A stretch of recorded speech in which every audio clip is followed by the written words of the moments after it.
What is going on, guys? Jack here and welcome back to another episode of the Portsmouth Career Mode series.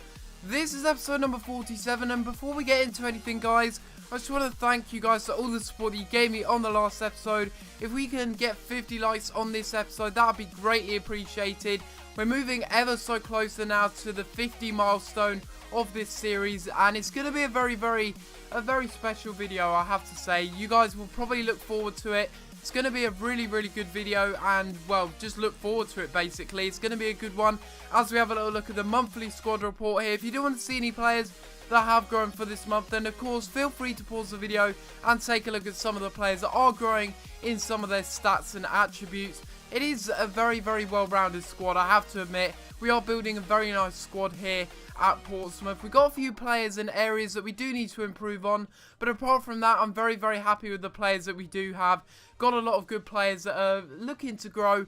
At the moment, we've got some players that aren't growing. I probably will end up loaning them out in January, just so I can boost their potential back up and they start growing again.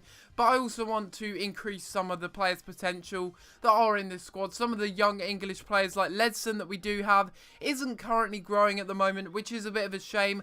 And I'm going to be perfectly honest with you guys, he is probably going to be the main priority that I look at selling, well not selling, loaning out in the January transfer window. Maybe Gary Gardner as well. Actually no, not Gary Gardner, he's over 21 years old, so I won't be able to boost his potential up. That's just a little bit unfortunate that he's just not growing in any of his attributes, and that does happen sometimes. But with my young players, I definitely want them to grow, especially Ledson.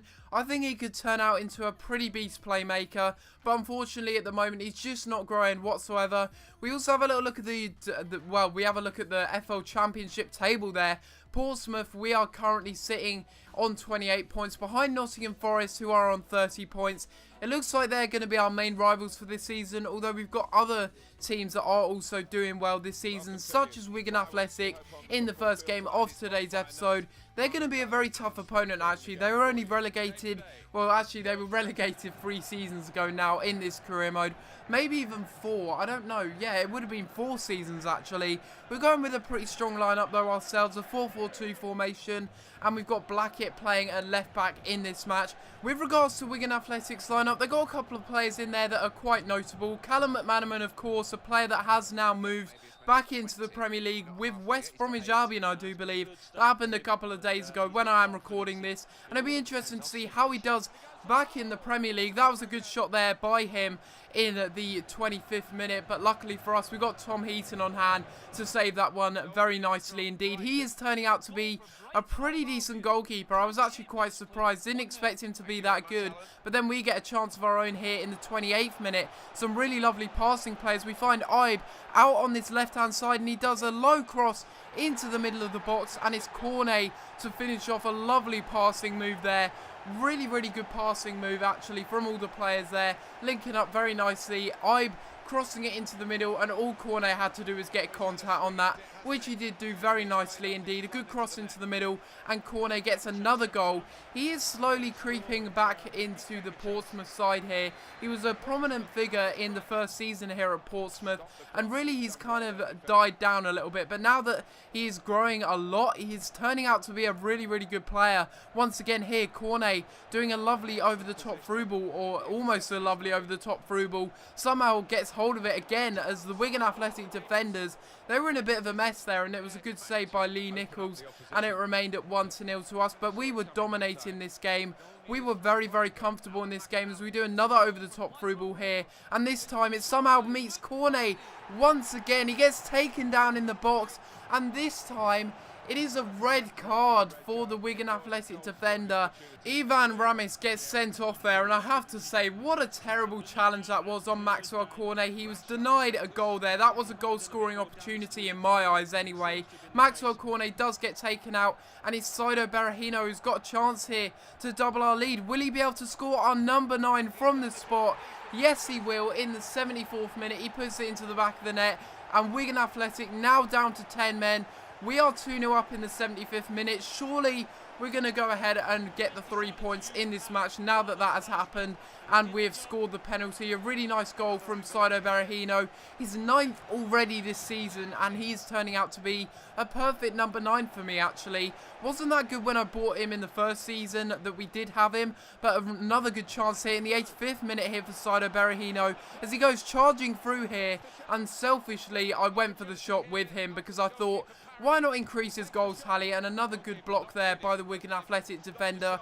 They were really scrambling to get the ball out of the box, and they were very lucky that they weren't 3 or 4-0 down at this point. But we do get another chance here. Some lovely passing play as it falls to Polyak, and then Ibe on the rebound who puts it into the back of the net. And Ibe scores in the 88th minute there to make it 3-0, and that has pretty much made it game over for Wigan Athletic. Not that they did have anything in the game, but that was a bit of a terrible palm out by the goalkeeper. Bit of a bad shot, but luckily Jordan Ibe is on hand to put it into the back of the net and pretty much shore up the result here, and that we are going to go ahead and pick up the 3 points. They would get a chance themselves here, and I have to say, this is terrible defending. Look at my defenders in the bottom left. What on earth are they doing there? They tripped over each other, and that gave a lot of space for the Wigan player to hit the woodwork, and then it came out to the player there, James McLean. He puts it into the back of the net, and it was a really, really strange goal to concede, I have to admit. You'll have a look on the replay there, and I have no idea what the defenders are doing. They're on the floor, they've taken each other out.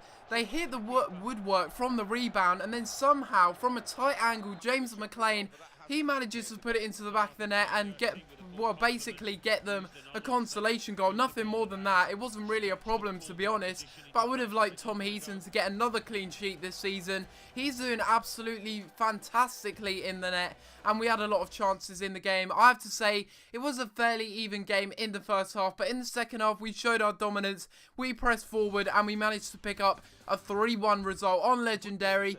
Couldn't be more happier with that result as we go into the next match here against Derby County, a very, very strong side. Of course, we have bought a couple of players off of them. They have got Jason Gurria, of course, in a swap deal with Christie. And to be fair, their overall team did actually look pretty decent. And in this match, it wasn't one that I, could take lightly, because Derby County, they're doing well in this game and also in real life, so it's certainly a match that I do have to win if I want to catch up with Nottingham Forest, who are on an absolutely incredible run of form this season.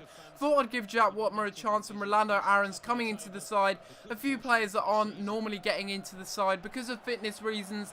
I had to rotate the side a little bit. They were a little bit rusty, and it did show here in the 18th minute here as they were passing it round, splitting our defence open, and that was a really, really good chance to put them into the lead there in the 18th minute, but unfortunately that was, a shot that just went wide of the post actually. A good chance for them, but unfortunately they couldn't capitalise on it. We would get a chance here on the 45th minute, and I have to say this formation is very, very inconsistent. So is my finishing right there. Tata, I believe, should have scored that shot, although he did have 3 players around him, so to be fair, I don't think he would have scored that shot anyway, even if he didn't have any players around him, because he's not a clinical finisher like Saido Berahino or Luke James. He's more of a centre forward or a central attacking midfielder, but in this match, I was playing him as a striker, and I really did miss Berahino in this match as they take the lead there in the 49th minute. That was a bit of a disappointing goal to concede, I have to admit, and again, poor defence from my part, really, really poor defence as Derby County take the lead there. Really nice play from the corner, little custom tactic there by the AI, and Craig Bryson puts it into the back of the net, and unfortunately that was how the match did end, and I have to say it was mainly my fault. I'm not used to playing with a 4-4-2 formation. Maybe that is a sign that I should go back to a formation that I'm used to, maybe something like a 4-1-2-1-2, but the thing is, I've got a lot of midfielders, and I want to be fielding as many midfielders as possible, if that makes sense. I want a formation that kind of incorporates at least 2 strikers and, wingers as well as midfielders as well. And by midfielders, I mean central midfielders or cams, CDMs, just anything like that. If you've got any ideas for formations, suggestions in the comments down below, do let me know, as I am going through an inconsistent run with this formation and with this team, to be honest with you. I'm winning one game, then I'm losing one game. It's kind of like taking a step forward and then taking a step backwards with this team. It's a little bit weird, really. Maybe it's due to the way that I'm playing on Legendary. Maybe it's the formation that doesn't suit the players. I don't know what it is, but it's just not working at the moment for me. We have a lot of chances in these matches, and sometimes we just don't take them, and sometimes we don't even create any chances whatsoever. But in this match, we started off with a really good chance there by Berahino, but unfortunately the goalkeeper saved it easily at the near post. And then we get another good chance here as they make a mistake from a set piece here, and it's Morpay doing an over the top through ball to Berahino, and he pokes it into the back of the net and makes it 1-0. Another goal for Saido Berahino, and he's really our talisman at the moment, scoring all the goals. Neil Morpay with a lovely dink through ball over to him. He takes it down with his chest, first time finish into the back of the net, and he makes it 1-0 here. A very nice goal by Saido Berahino, and we were at 1-0 here. You know, that's what I'm saying.